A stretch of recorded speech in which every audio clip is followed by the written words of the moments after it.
Thank you very much to UN Women for inviting me here today to share my feelings and thoughts on an issue that is truly of vital importance to the future of all people around the world. The issue of how to solve gender violence and discrimination. Global research indicates that 1 in every 3 women has been the victim of either emotional, physical, or sexual violence. This could be in the form of different sets of rules laid down for a son and daughter by parents, and I include mothers in this decision making as well. Cases of discrimination, sexual harassment, and rape have been registered over time against family members, boys in the locality, teachers, fellow students, co-workers, employers, public transport workers, local authorities of the state, and unfortunately personnel from state law enforcement agencies themselves. In Mumbai, on the 10th of August 2012, a young woman who worked in my film production company in the legal department was murdered in her home. The price she paid for fighting off a security guard who attempted to rape her. He was arrested a few days later and has since been sentenced to a lifetime in prison. And even though justice has been served, the question remains, where is a woman really safe if she's not safe even at times inside her own home? Unfortunately, none of us have a definitive answer just yet, but what we do have now, and more than ever before, is the will and resolve to make this question entirely redundant in the future. I truly believe that men have as important a role to play in this quest for a world without gender violence and discrimination as women do.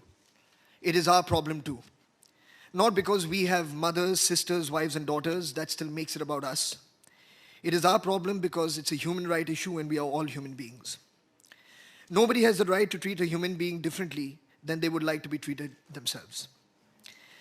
Yes, strong deterrent laws and swift justice can accomplish a great deal, but it cannot accomplish everything.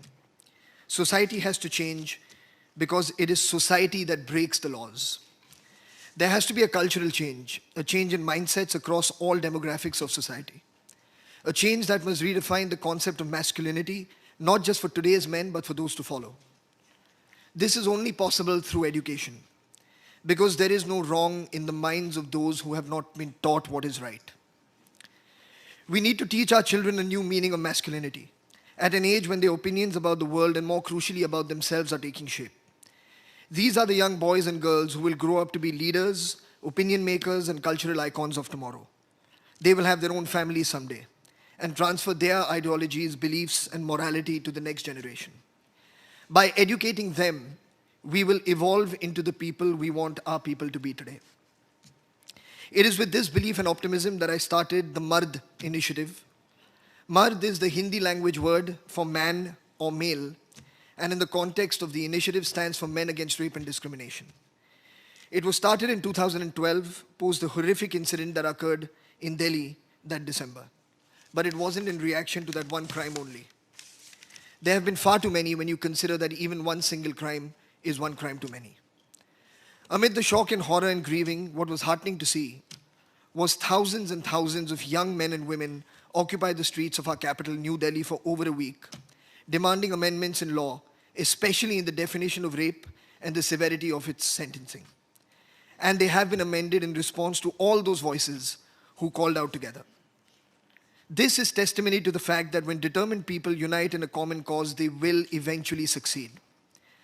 Apart from visiting educational institutions and personally engaging with over 500,000 students as a speaker for Mard, our call to action also reaches 5.5 million people through social media.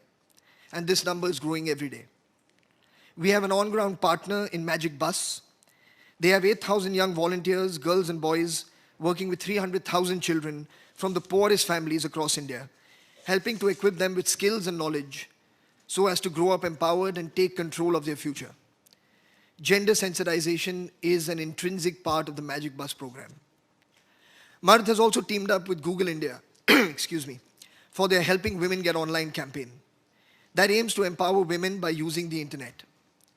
In India, only 30% of internet users were women when this campaign kicked off. And our common goal to get 50 million women online in 5 years is slowly but surely taking shape. As part of this association, Mard released a song called Chhule Asman, which translates to Reach for the Sky, A song about female emancipation from the roles that women have been relegated to perform over the years. It's a song that highlights the importance of a new kind of mindset, one of equality, equal status, equal opportunity, equal rights, and an equal dignity to life. Finally, I would like to conclude by stressing on the importance of hope, even on the worst of days. Because as unsurmountable as the mountain of prejudice and inequality may seem, it is actually a giant pile of dust that we for centuries have swept under the carpet. Our united will and the gust of a new mindset is all that it'll take to blow it away. Thank you very, very much. Of a new mindset is all that it'll take to blow it away. Thank you very, very much.